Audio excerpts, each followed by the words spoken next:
The sneaker game is over. Well, maybe it's not, or at least the sneaker market is contracting. So we felt that it was time to go over some Japanese sneaker collabs and releases that deserved a little bit more love over the years, because now you can possibly go back and get some of these, because you know, we also do Japan stuff. That's another reason why we're doing this. And also we want to be a little bit more positive this year. Positivity, that's what we're all about. I'm Reggie Casual, so let's get to it. All right, so we're gonna go all the way back to 2016, a whole 8 years ago. Feel old yet? When Mastermind and Vans got together and released a three-way in the form of the Era, the Slip-On, and the Old School. A part of what made this collab amazing was that it sleeked out the entire upper with genuine leather, which allowed the sneaker to last well beyond the life of a typical Vans sneaker. And as you wore them, the leather settled in, became more supple, softer, and more appealing. The minimal branding and monochromatic finish was a nice plus, thus becoming even more of a nice touch as subsequent releases between Mastermind and Vans would go in a more logo-heavy route, which was surely a sign of the times and just didn't have the same timeless appeal as the originals that you see here. This, however, drew very little attention due to the fact that at the time, the Adidas Ultra Boost was crushing sneaker markets, and unfortunately for the Mastermind Vans, it came out at nearly the same time as the original Human Race NMD. That did not do it any favors, as you could imagine. That said, the Vans did draw a small crowd, much to the benefit of yours truly. Don't mean to toot my own horn, but I was there. There wasn't that many people, but enough.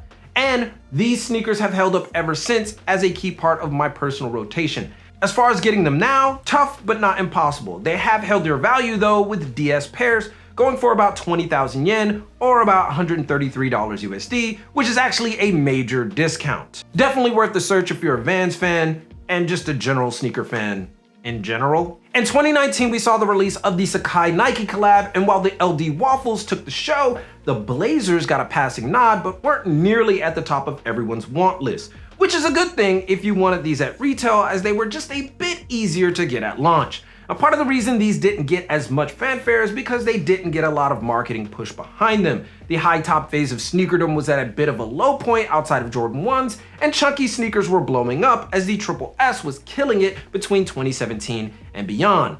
That said, the Sacai Blazers were incredibly distinct and added a bit of Japanese design elements that was rarely applied in sneaker design. Sneakerheads at the time though were just getting used to this, as prior to the Blazer, the deconstructed release of the 10 gave them a window into these aforementioned design techniques. However, the Blazer was often marred by its timing, with many claiming that Sacai was copying the 10 with its design direction, perhaps not knowing that Sacai and Chitose Abe, the designer of Sacai, had been doing this type of design since 1999. Be that as it may, the release certainly does deserve a second look, as the price of it has lowered considerably due to the contracting sneaker market. Easily available and no longer carrying a major resale premium. Our next goes to the Undercover Presto React. Now, to be fair, this sneaker isn't for everyone, but if you're a fan of Undercover, abstract design, or just spicing up the rotation a bit, the Undercover Presto React is definitely worth your time. Outside of being just different, it's also ridiculously comfortable due to it using the React framework and cushioning. Besides that, it goes well with a more minimal style that incorporates movement, drape, and a bit of elegance due to its very inspired Japanese avant-garde design methodology. It's not really avant-garde, but you kind of get where I'm going. Perhaps the only gripe is that these are not heavy rotation sneakers. It also requires some individuals to suspend their predetermined belief on what a sneaker should be or look like. Not the centerpiece of an outfit, but an accent to the overall parts. Doing so with these is a bit difficult if you're not careful. But don't let that deter you, especially because you can get these below retail. They didn't pop off at launch, but they are certainly a challenging and notable piece of footwear that, in my opinion, were severely underrated. Perhaps the most well-known on this list, if you've been following THECASUAL for a while, is the Hyke See You Later, which is essentially the other host on this channel. Seriously, people kind of know this sneaker is kind of attached to me, and for good reason. They've seen it, they know it. It's kind of that thing. Anyway, Hyke is a Japanese label that dabbles in the world of women's wear, tilted androgyny, and deconstruction in a major way, combining the function and feel of outdoor wear with the elegance and volume of exaggerated Euro-style tailoring. This is just an amazing brand. And footwear, this philosophy resulted in a collaboration between them and Adidas that culminated in the release of the Hyke See You Later. At its release, these were incredibly limited and almost nobody knew about it. But for the few that did know, the collaboration became legendary. The fusion of outdoor, minimal, branding, tech, and sleekness had them looking like a See You Later that had never been done before, and many skipped over its release as it was clearly ahead of its time. This Trekker hybrid initially released in 2016 and due to its underground popularity, re-released in 2020 and immediately caught the eye of those who missed out the first time. Problem was, they were under the guise of being completely women's wear, as per usual with Hyke, with many not knowing that they also had men's sizes as well. They aren't impossible to acquire, at least the second version, but the 2016 versions, yeah, those are hard to get. Seriously, not even StockX carries them. Now, the secondhand market is a bit more forgiving, but the likelihood of finding a dead stock pair is incredibly difficult. It's just one of those shoes that is very connected to the style it represents and those within that style matrix, as it were. You've probably heard that Squarespace is one of the best places to build a website. If you've been here, I know you have. They have award-winning templates, backend analytics, a host of essential integrations, and phenomenal customer service, right? Well, let's go ahead and add to that. Squarespace now gives you the opportunity to build your own email templates, edit your future website on mobile, and now has a video app so you can make your site even more personal for visitors. And you're gonna wanna use all those because Squarespace's new members areas allow you to create communities, monetize, and give back to your most loyal followers and fans. And that's just the surface. By joining up, you can save 10% off of your website by using our link, squarespace.com/thecasual. So get started on that site and use Squarespace today.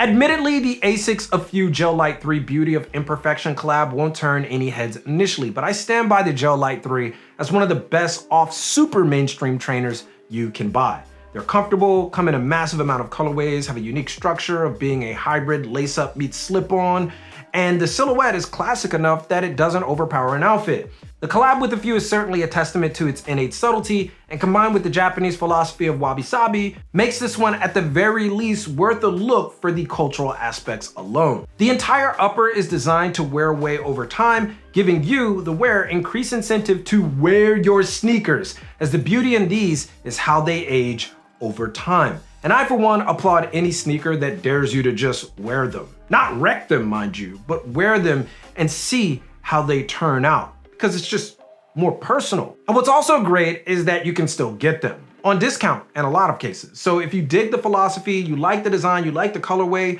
these could essentially become your next beater trainer because that's how they are actually built. The Nike ReadyMade collab is next on this list and perhaps the most puzzling, as it was released to tremendous anticipation during a time where its aesthetic was right in line with other sneakers at the time. In fact, its release coincided with the sneaker community experiencing a bit of fatigue as it dropped in early 2021 during the thick of SB Dunk and Jordan 1 mania. Now, they did sell out, but perhaps this was a case of resellers biting off more than they can chew and thinking that this sneaker was going to sell well in the aftermarket. But based off of the numbers alone, they did not. While many might chalk the devaluation of these as they just aren't that good of a design, I kind of challenge that because they are a different take and they are from a Japanese designer who's quite notable.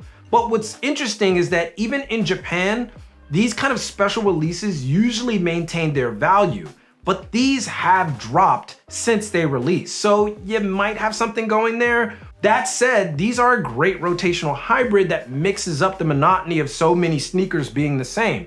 And being that you can get these for a lot cheaper, now makes it well worth a second look. And finally, in 2020, Nike released the Jordan 3 Fire Red. Everywhere, the denim in the fire red colorway, you remember. But they got real sneaky in Japan. Instead of releasing the same sneaker, they changed it up a bit by adding a translucent heel tab in lieu of the traditional Jordan logo, and then proceeded to add the Nike text and katakana. Now, katakana is the foreign loan word script used in Japanese writing, and it was a clear indicator of fans of Japanese stuff that you might want to get these.